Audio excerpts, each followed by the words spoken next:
Welcome to Devotional Daily. Please remember to like, share, and subscribe to our videos.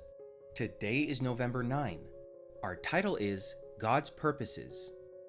So shall my word be that goes forth from my mouth. It shall not return to me void, but it shall accomplish what I please, and it shall prosper in the thing for which I sent it. Isaiah 55:11.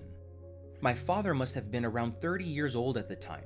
Single, he lived on his small coffee farm with a modest general store in the countryside of the state of Espírito Santo in Brazil. Without fully understanding the language, without family, and with few friends to rely on, he depended on his diligence and frugality. In the early 1930s, in that remote region, he encountered a colporteur selling the book The Dawning of a New Day, published by the Brazilian publishing house. I have often wondered about that anonymous colporteur. What kind of argument did he use in his pitch to sell the book to someone like my father, a foreigner from a Muslim tradition with no interest in such reading and likely more focused on saving his hard-earned resources? But he bought the book, which stayed in our home for decades, forgotten on dusty shelves or inside old suitcases.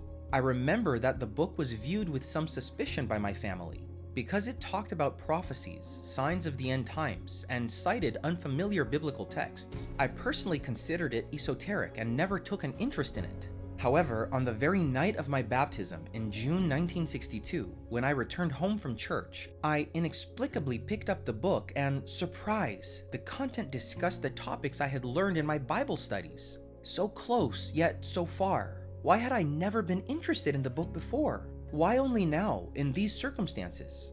In God's providence, the dawning of the new day would serve as a confirmation for me. Written in archaic Portuguese, the book addressed biblical truths and signs of Jesus' return, topics I had studied with the Bible worker before my baptism. I had always been struck by the little phrase on the book's title page: "The darkest hour in Earth's history is just before the glorious dawning of the morning."